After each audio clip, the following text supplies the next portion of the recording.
నా పేరు డాక్టర్ ఏ వెంకటప్రసాద్. ప్రభుత్వ మహిళా డిగ్రీ కళాశాల వనపర్తి యందు సహాయ ఆచార్యులుగా పనిచేస్తుంది. ఈరోజు ఆధునిక సాహిత్యంలోని పాఠ్యాంశమైనటువంటి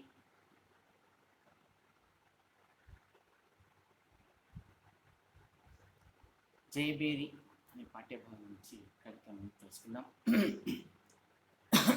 జయబేరి శ్రీశ్రీ రాసినటువంటి కావ్యం. ఇది శ్రీశ్రీ గారి మహాప్రస్థాన సంపుటి నుంచి ఈ శ్రీ మన జయబేరి అనేటువంటి పాఠ్యభాగం తీసుకోవడం జరిగింది. ప్రస్తుత పాఠ్యభాగము మహాప్రస్థానం. ప్రస్తుత పాఠ్యభాగం జయబేరిని మహాప్రస్థానం నుంచి తీసుకోవడం జరిగింది. ఈ కవిత 1933 సంవత్సరంలో రచించబడినటువంటిది. శ్రీశ్రీ గారు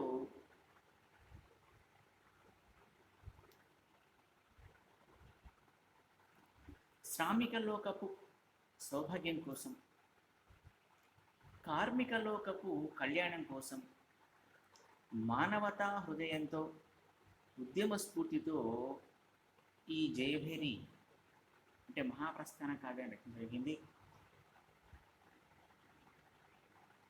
అందులో భాగంగానే జయబేరి అనే కవిత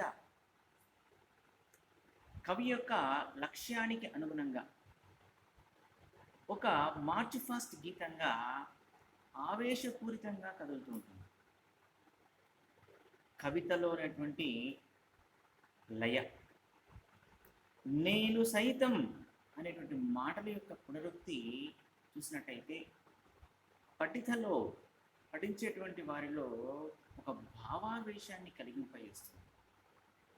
కవితలో ఉన్నటువంటి నేను, ఈ కవితలో ఉన్నటువంటి నేను అనేది భావ కవిత్వంలో కనిపించేటువంటి వైయక్తికమైనటువంటి నేను అనేది కాదు. ఇక్కడ ఈ నేను అనేటువంటిది సామాజికత గల నేను. వ్యక్తికి బహువచనము శక్తి అని నిర్వచించినటువంటి శ్రీశ్రీ సామూహిక చైతన్యానికి ప్రతీకగా ఈ నేను అనే పదాన్ని ప్రయోగించారు. సరే, ఇకపోతే శ్రీశ్రీ గారి యొక్క పరిచయం చేసుకుందాం మనం.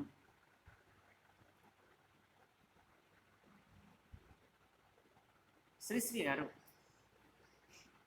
గురించి చూసినట్టయితే మనకు వీరు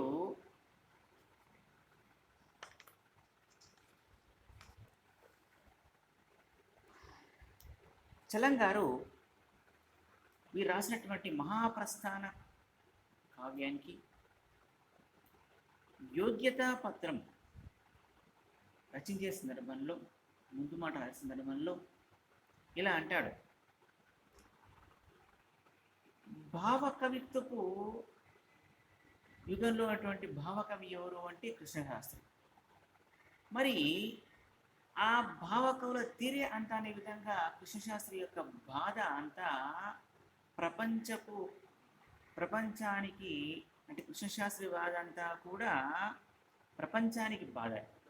ఆ విధంగా తన కవిత్వంలో చెప్పుకున్నాడు కృష్ణశాస్త్రి. కానీ ఇక్కడ ప్రపంచపు బాధ అంతా శ్రీశ్రీ బాధ అని చెప్పని ఇలా చలం గారు మహాప్రస్థానికి యోగ్యతా పత్రం రాసిన సందర్భంలో చెప్పారు.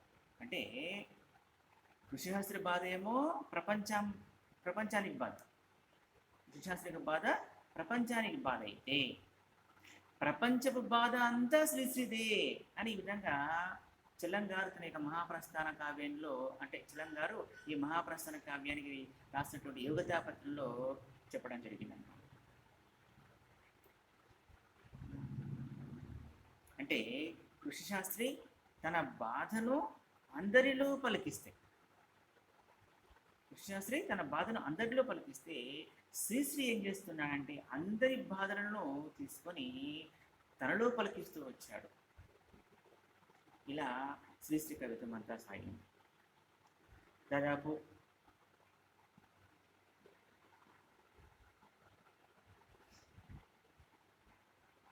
ఈ అభ్యుదయ కవిత్వోద్యమానికి మూల విరాట్టు శ్రీశ్రీ గారు అని చెప్పినట్టు నారాయణ రెడ్డి గారు చెప్తున్నాడు.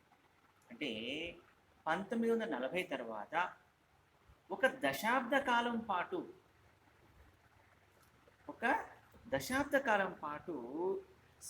ఆంధ్ర సాహిత్య లోకంలో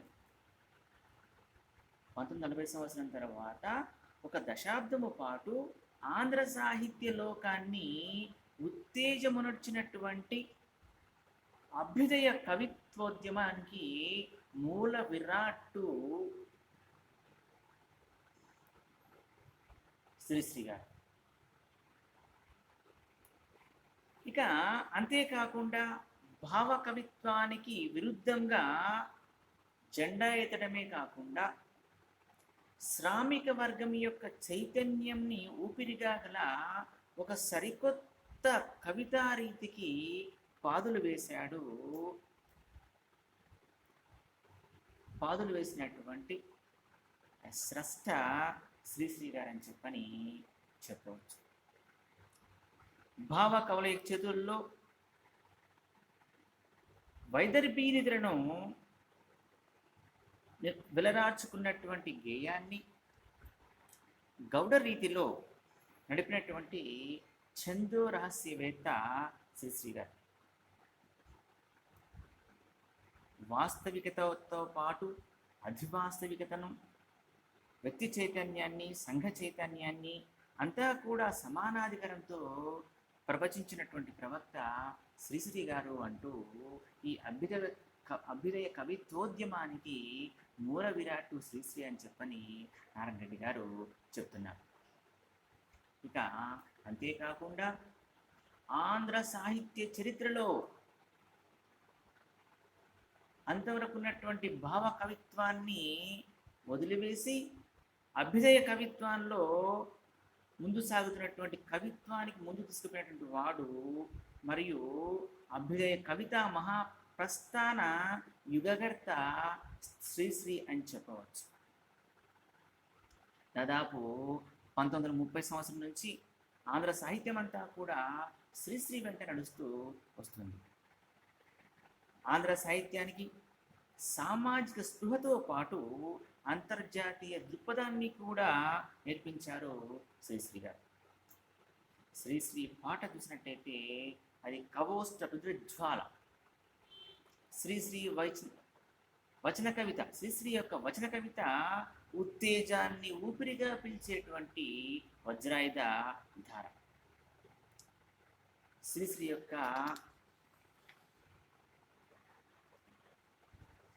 వచన రచన గుండెను గుప్పిట పట్టినటువంటి గద్య ప్రహేళిక అని చెప్పవచ్చు. శ్రీశ్రీ నాటిక సూటిగా మాట్లాడేటువంటి జీవిత పీఠిక. శ్రీశ్రీ కథ జీవన వ్యధను మోసుకుని వచ్చే ఉదిత తరంగం. శ్రీశ్రీ సినీ కవిత జీవిత క్షీరాన్ని పొంగించేటువంటి జ్వాలా నవత. శ్రీశ్రీ రక్తం కవిత శ్రీశ్రీ ఊపిరి నవత. శ్రీశ్రీ ఆర్తి అభ్యుదయం. శ్రీశ్రీ ఒక విక్రాంతి విప్లవం. శ్రీశ్రీ 2 శ్రీలకు ప్రతీక శ్రీరంగం శ్రీనివాస. ఒక శ్రీకారం అభ్యుదయ ప్రస్థానానికి నాంది అయితే మరో శ్రీకారం అనేది విప్లవ ప్రస్థానానిది అని చెప్పని చెప్పవచ్చు. ఇలా అంటే శ్రీశ్రీలోని 2 శ్రీకారాల్లో ఒక శ్రీకారం అనేటువంటిది అభ్యుదయ ప్రస్థానిది, రెండవ శ్రీకారం అనేటువంటిది విప్లవ ప్రస్థానానిది అని చెప్పని జీవీఎస్ సుబ్రహ్మణ్యం గారు అంటారు.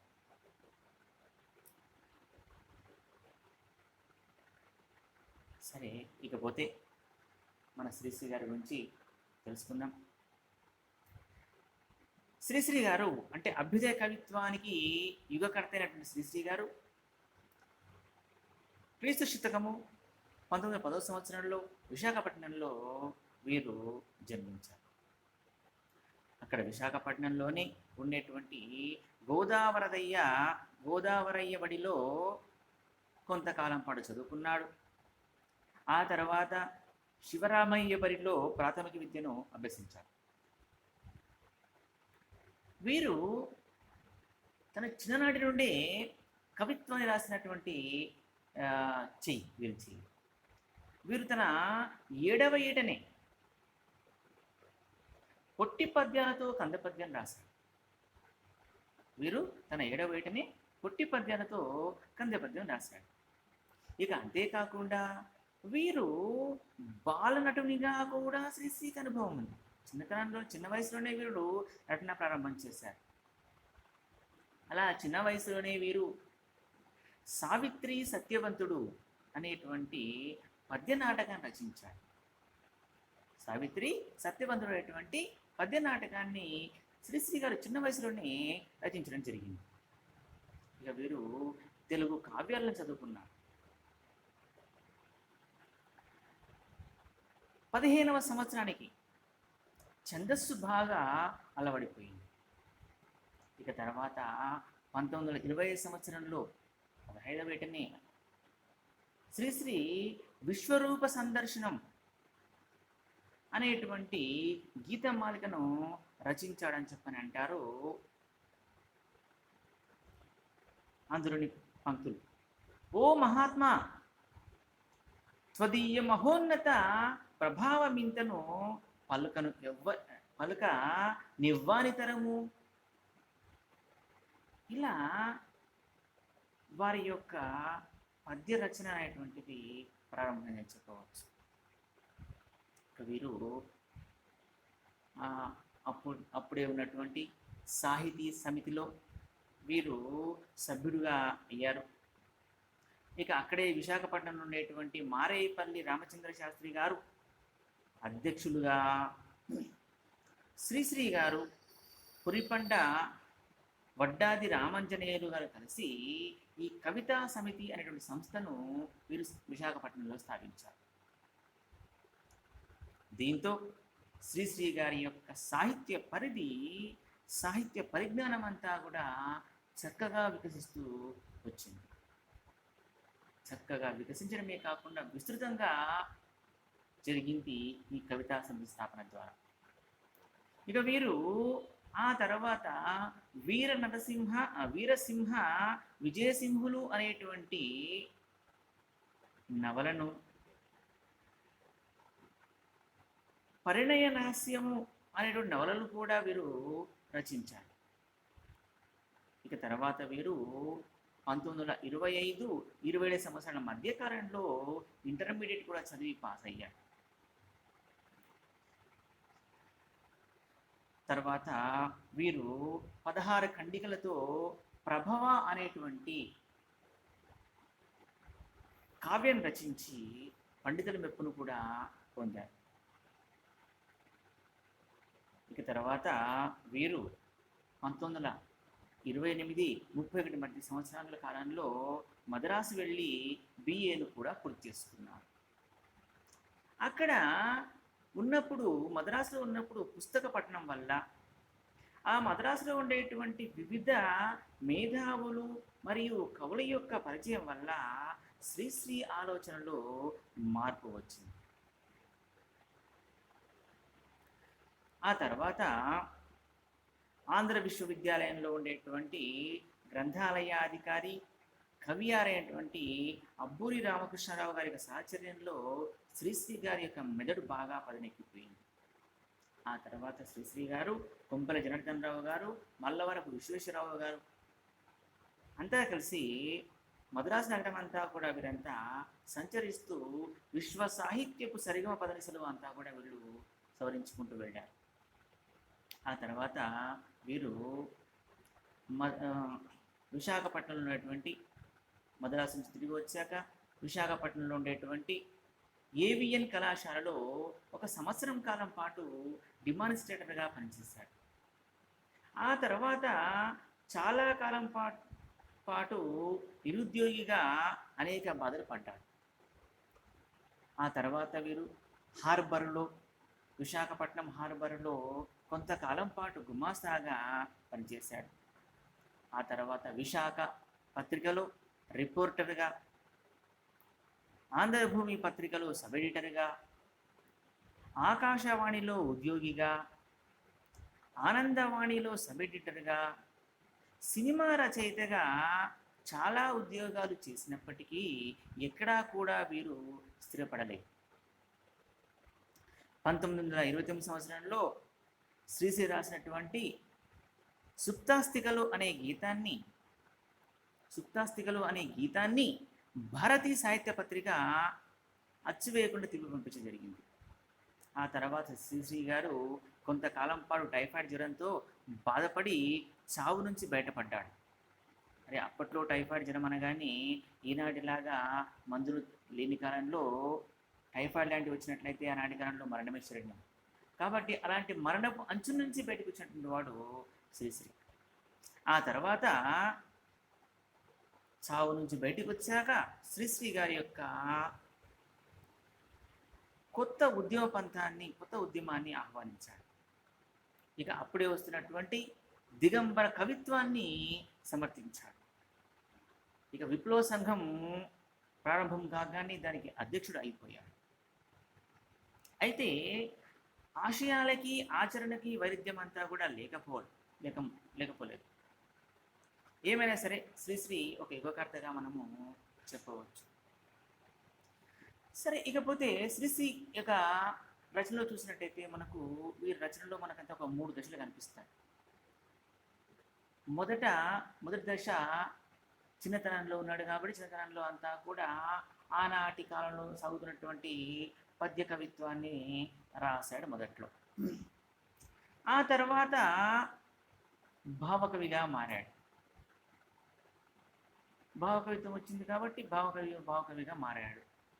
కృష్ణశాస్త్రి యొక్క కవిత్వాలతో పాటు వీరు కూడా భావకవిగా మారాడు.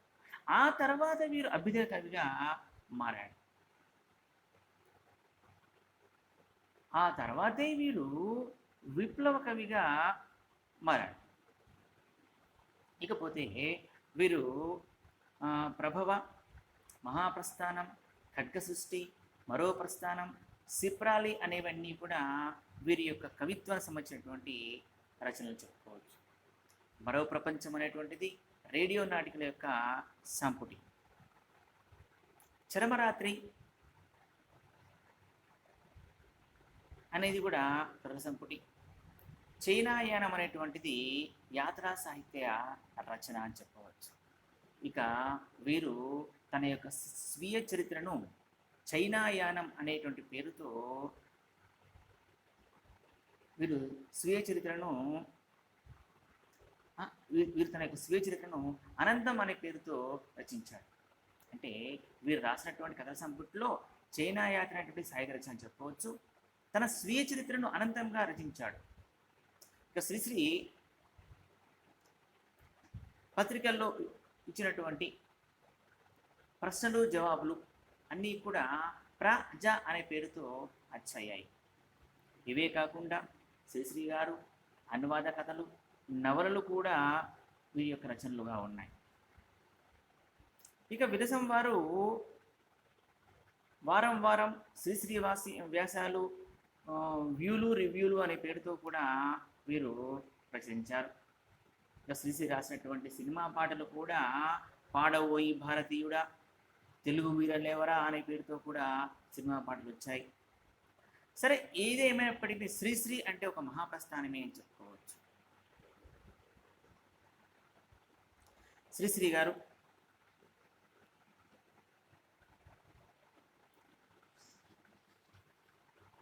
వీరు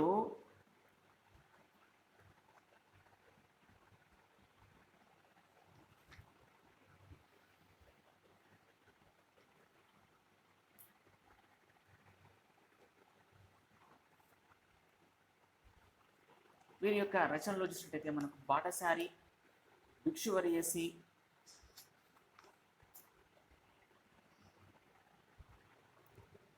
ఉన్మాది, సంధ్యా సమస్యలు, శైశవగీతి, మానవుడ, మిథ్యావాది అనే ఖండికల్లో చూసినట్టయితే వీరి యొక్క ఆయా ఖండికలలో అంతా కూడా వస్తు యొక్క నవ్యత అనేది మనకు కనిపిస్తూ వస్తుంది. వస్తువు యొక్క నవ్యత అనేది మనకు కనిపిస్తూ వస్తూ ఉంటుందన్నమాట.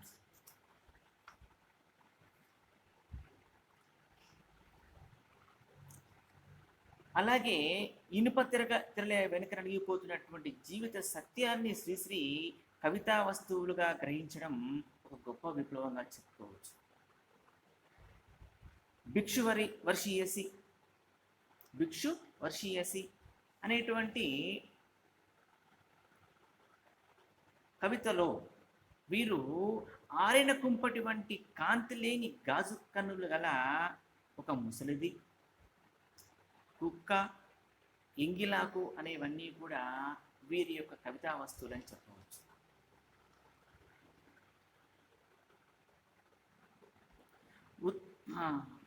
విద్యార్థి, ఉద్యోగి, పేదవాడు, సంధ్యా సమస్యలు ఇవన్నీ కూడా కనిపిస్తూ వస్తాయి. అంటే సంధ్యా సమస్యల దాంట్లో మనకు విద్యార్థి, ఉద్యోగి, పేదవాడు అనేటువంటి అన్నీ కూడా ఇందులో మనకు కనిపిస్తూ వస్తాయి. వీరు సంధ్యా సమస్యలు అనే దాంట్లో విద్యార్థి, ఉద్యోగి, పేదవాడు అనే అంశాలు తీసుకుని సంధ్యా సమస్యలు రాస్తారు. ఇక మిథ్యావాదులు చూసినట్టయితే వేదాంతుల్ని, కర్మవాదుల్ని అధిక్షేపిస్తూ రచించాడు. ఇక నూతన సృష్టిని, తిరుగుబాటును కొత్త వస్తువులతో చెప్పడం జరిగింది. యముని మహిషపు లోహ గంటలు మబ్బుచాటున ఖణేల్ అన్నాయి. చూడండి, కొత్త కొత్త పదాలు తీసుకుంటున్నాడు. అంటే కొత్త వస్తువుల యొక్క నవ్యతను అంతా కూడా కొత్తగా తీసుకుంటున్నాడు. నూతన సృష్టిని చేస్తున్నాడు. తిరుగుబాటునంతా కూడా కొత్త వస్తువులతో చెప్తున్నాడు. యముని మహిషపు లోహ గంటలు మబ్బు చాటున ఖడేల్ మన్నాయి అంటారు. ఇలా కొత్త కొత్త పదబద్ధాలంతా కూడా చెప్తుంటాడు. అంటే ఇలా కొత్త కొత్త పదార్థాలంతా కూడా ధ్వనింప చేయడం అంతా కూడా శ్రీశ్రీకే చెల్లిందని చెప్పవచ్చు. ఇలా శ్రీశ్రీ తన కవిత్వాన్ని విశ్లేషించుకుంటూ వస్తారు. అంతేకాకుండా ఇది చెప్తున్నాం కదా, కొత్త కొత్త వస్తున్న విధంగా తీసుకొస్తున్నారు. కుక్కపిల్ల, అగ్గిపుల్ల, సబ్బుపిల్ల. కుక్కపిల్ల, అగ్గిపుల్ల, సబ్బుపిల్ల. హీనంగా చూడకు దేన్ని, కవితామయమే నోయ్ అన్నీ అంటాడు. అంతేకాకుండా కాదేది కవితకు అనర్హం అంటాడు. కాదేది కవితకు అనర్హం అని చెప్పని అంటాడు. ఇక వీరు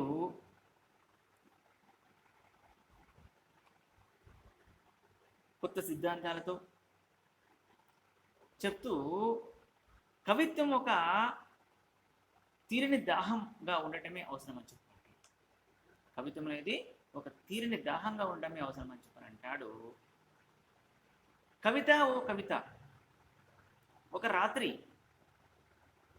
చేదుపాట, దేని కొరకు, కేక అనేటువంటి ఖండకావ్యాలలో శ్రీశ్రీ అంతా కూడా ఆత్మాశ్రయ, కాల్పానిక, నిరాశావాద ధోరణులన్నీ కూడా ఇందులో స్పష్టంగా కనిపిస్తాయి.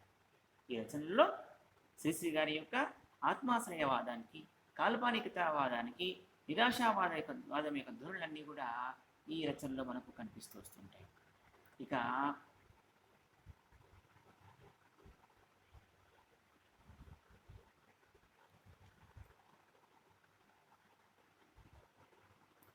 అనే గేయంలో శ్రీశ్రీ యొక్క ప్రతిభ, ఆత్మవిశ్వాసం ఇవన్నీ కూడా కొత్త గొంతుకతో వెల్లడవుతూ వచ్చేస్తాయి.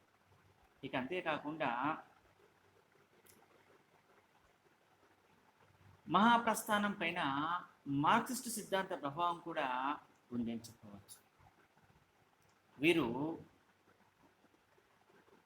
మహాప్రస్థానంలో గల దేశ చరిత్రలు అనే గేయం చూసినట్టయితే ఇది గతితార్కిక భౌతికవాదానికి నిలువుటద్దంగా ఉంది.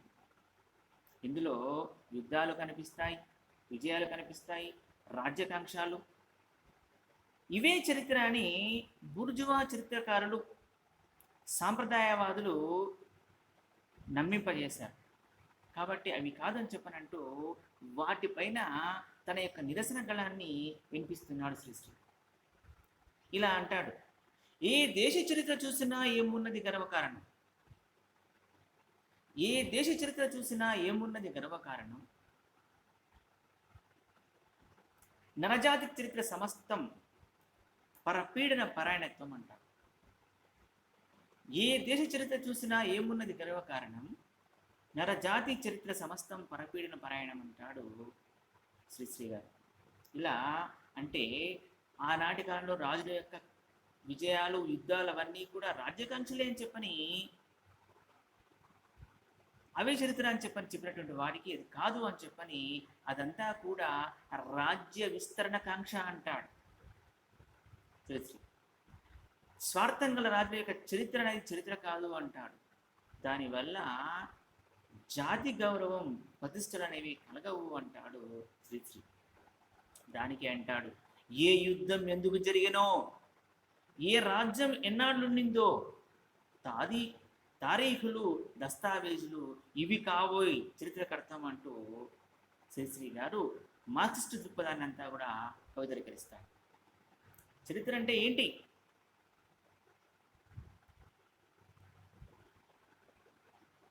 చరిత్ర అంటే ఏంటి?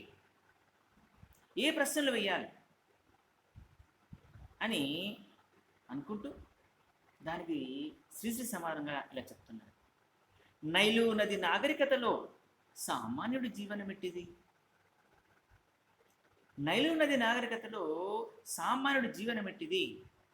తాజ్మహల్ నిర్మాణానికి రాళ్ళెత్తిన కూలీలు ఎవ్వరు?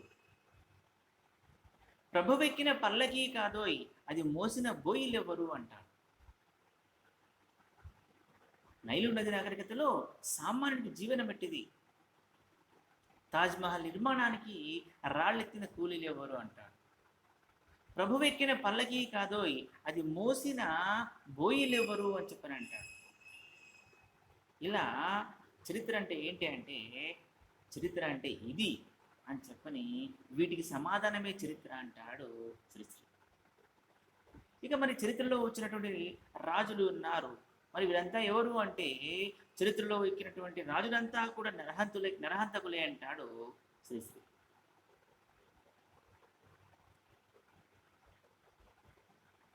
చరిత్రలో ఎక్కినటువంటి రాజులంతా కూడా నరహంతకులే అంటాడు, ప్రజలనంతా కూడా కాచుకు తిన్నవారే అంటాడు.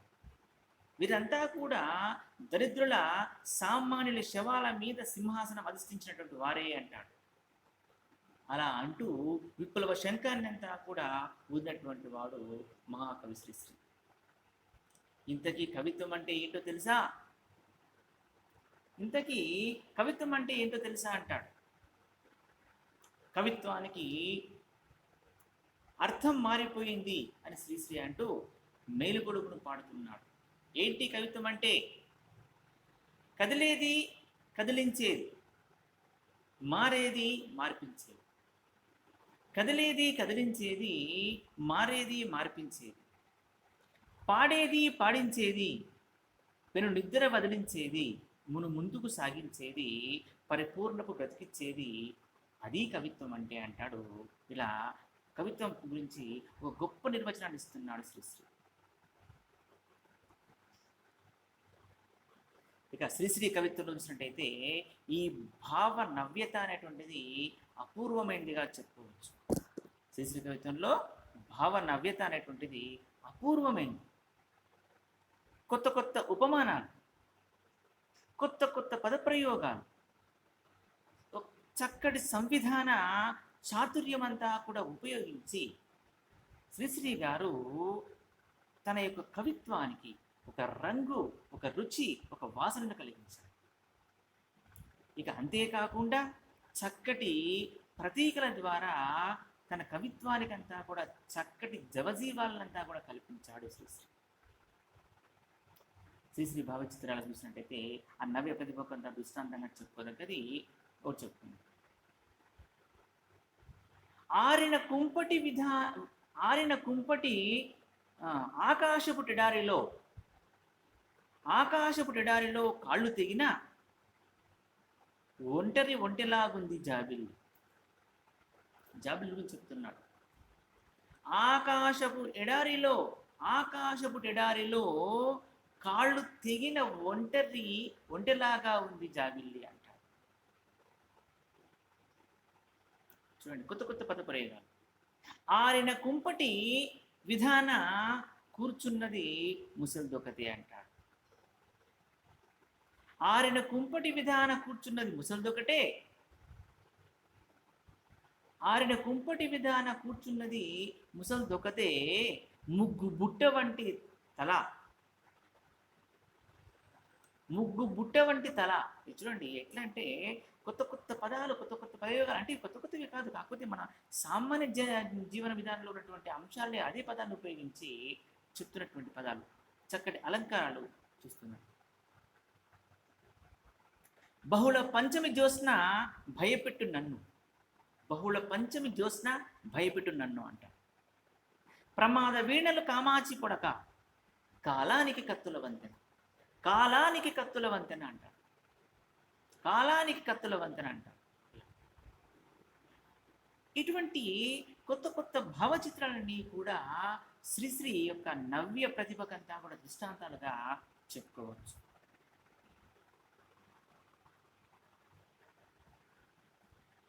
ఇక అంతేకాకుండా శ్రీశ్రీ గారి యొక్క సింధూరం అనేటువంటిది కార్యదీక్షకు, రక్తచందనం అనేటువంటిది త్యాగానికి, బంధుకోమం అనేటువంటిది విప్లవానికి, సంధ్యారాగం అనేటువంటి సంఘర్షణకి, ఎగరేసిన ఎర్రజెండా అనేటువంటిది కార్మిక శ్రామిక వర్గ తిరుగుబాటుకు ప్రతీకలుగా చెప్పాడు.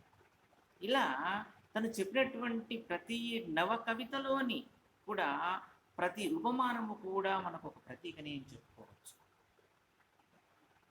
ఇక శ్రీశ్రీ గారు మహాప్రస్థానం కావ్యము శ్రీశ్రీని శబ్ద బ్రహ్మగా నిలిపింది. మహాప్రస్థాన కావ్యము శ్రీశ్రీని శబ్ద బ్రహ్మగా నిలిపింది. ఈ మహాప్రస్థాన కావ్యంలో చూసినట్టయితే మనకంతా కూడా వీరరసం ఉంది, రౌద్రరసాలు ఉన్నటువంటి గేయాలకు ఓజస్సు అనేటువంటి గుణం ప్రధానంగా. భావకవుల యొక్క శబ్దాలు వేరు, అభ్యుదయ కవులు, తిరుగుబాటు కవుల యొక్క శబ్దాలు వేరు.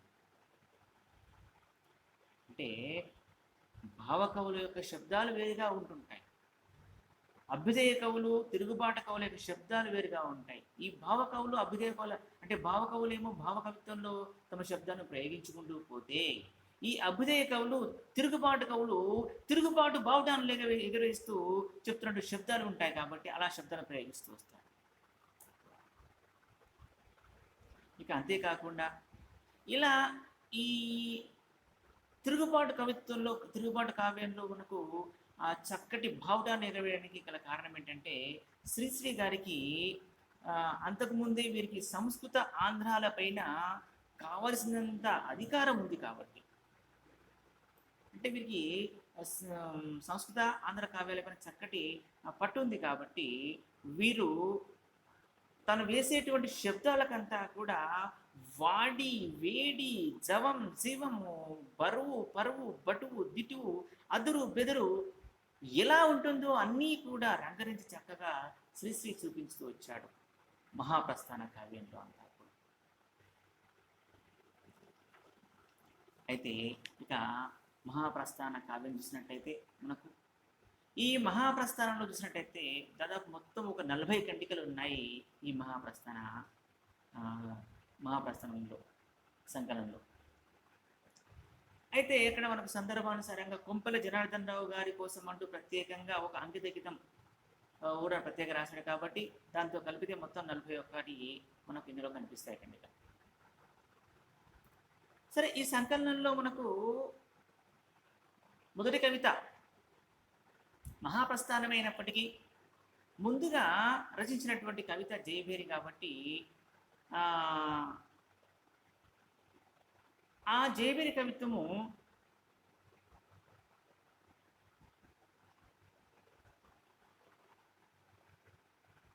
శ్రీశ్రీ చేత కొత్త ప్రస్థానానికి జయభేరిని మోగింపజేస్తూ వచ్చింది. జయబేరి శ్రీశ్రీ గారికి యొక్క కొత్త ప్రస్థానానికి జయబేరిని మోగింపజేస్తుందని చెప్పవచ్చు. ఇందులో నేను సైతం అనేటువంటి పదాలు ఉపయోగించాడు.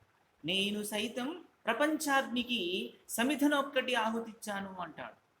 ఇలా జయబేరిలో సాగుతూ ఈ ఖండిక వాడుక భాషకు దగ్గరగా ముత్యాల సరంలో రాయబడినటువంటి కావ్యం ఈ ఖండిక.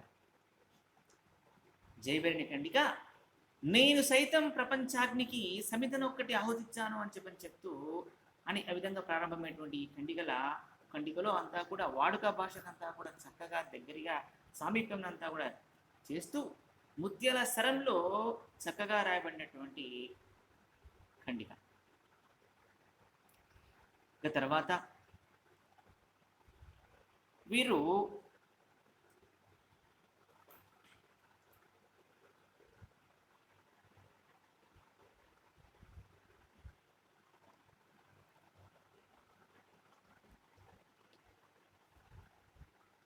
మహాప్రస్థానం ఖండికలో మార్క్సిస్టుల యొక్క లక్షణాలు కనిపిస్తూ వస్తాయి. ఇందులో మహాప్రస్థానం కవితల్లో భావజాలం అంతా కూడా ఈ యొక్క కొత్త వ్యాఖ్యలు కనిపిస్తూ వస్తున్నాయి. కాబట్టి ఇవన్నీ కూడా సామాజిక పరిశీలనలతో కమ్యూనిస్టు భావజాలం నేపథ్యంగా ఈ మహాప్రస్థాన కావ్యము రచించబడింది. కాబట్టి ఇది దీనిపైన శ్రీశ్రీ పైన పరోక్షంగా మార్క్సిజం ప్రభావము అంతో ఇంతో ఉందని చెప్పని తెలుస్తుంది. ఇక అంతేకాకుండా శ్రీశ్రీ పైన గురజాడ గారు, ఇక ఇతర కవులు నజ్రల్ ఇస్లాం, స్పిన్బర్న్, ఎడ్గార్న్ ఎలెన్ పో, బోర్డెల్డ్ బ్రెక్ట్, మయకోవస్కీ, గోర్కీ, బోదలేర్, క్రిస్టాఫర్ కార్డ్వెల్, రాల్ఫాక్స్ మొదలైనటువంటి ఇలా విదేశీ రచయితల యొక్క ప్రభావం, ఎందరో రచయితల ప్రభావం అంతా కూడా శ్రీశ్రీపై ఉంది.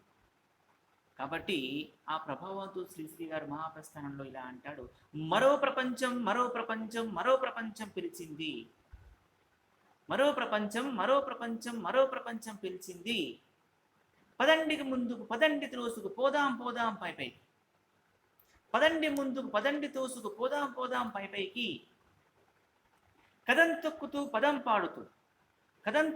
పదం పాడుతూ హృదయాంతరాళం గర్జిస్తూ పదండి పోదాం, వినబడలేదా మరో ప్రపంచపు జలపాతం, హృదయాంతరాళం గర్జిస్తూ పదండి పోదాం, వినబడలేదా మరో ప్రపంచపు జలపాతం అంటూ ప్రారంభమైనటువంటి మహాప్రస్థాన గేయం అనేటువంటిది ఒక సమర గీతిలా అది ముందుకు సాగుతూ నడిచినటువంటిది. ఇది ఒక వీరగానంగా చెప్పుకోవచ్చు. మహాప్రస్థానం అంటే ఒక గొప్ప ప్రయాణం అని చెప్పవచ్చు.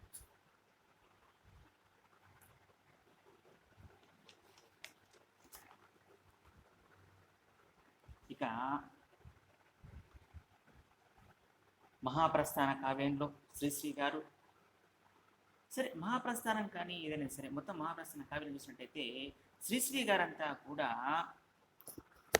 తన రచనల్లో చూసినట్టయితే వీరు శబ్దాలను ఏరుకోవటంలో కానీ శబ్దాలంకారాలను వాడటంలో కానీ గేయాన్ని నడిపించటంలో కానీ శ్రీశ్రీ వంటి వాడు ఎవరు లేరు. శ్రీశ్రీ వంటి వాడు శ్రీశ్రీయే అని చెప్పాలి. శ్రీశ్రీ వంటి వాడు శ్రీశ్రీయే అని చెప్పక తప్పదు. ఎందుకంటే వీరి కవిత్వంలో చూసినట్టయితే మనకు అలరాడుతున్నటువంటి కవిత్వమే మనకు కనిపిస్తూ వస్తుంది.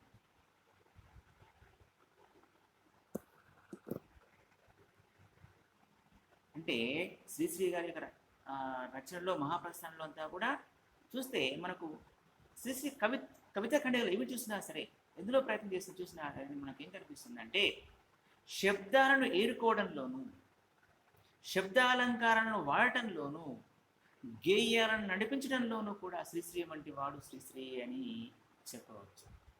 పొలాలనన్నీ హలాల దున్ని, పొలాలనన్నీ హలాల దున్ని, పొలాలనన్నీ హలాల దున్ని ఇహ తలంలో హేమం పిండగా. పొలాలనన్నీ హలాల దున్ని ఇహతలంలో, ఇలాతలంలో, పొలాలనన్నీ హలాల దున్ని ఇలా తలంలో హేమం పిండగా. ఇలా సాగుతుంది వారి యొక్క పదప్రయోగాలు కానీ, శబ్దాలను ఏరుకోవటంలో కానీ, శబ్దాలంకారాలను వాడటంలో కానీ, గేయాన్ని నడిపించడంలో కూడా. పొలాలనన్నీ అంటాడు, పొలాలనన్నీ హలాల దున్ని అంటే ఇక్కడ చూడండి ఆ గేయం నడవడానికి సాగేటువంటి లయబద్ధం. పొలాలనన్నీ హలాల దున్ని ఇలా తనంలో హేమం పిండగా. ఇలా గేయ గతిని నడిపించడంలో కూడా శ్రీశ్రీ వంటి వాడు శ్రీశ్రీ అని చెప్పవచ్చు.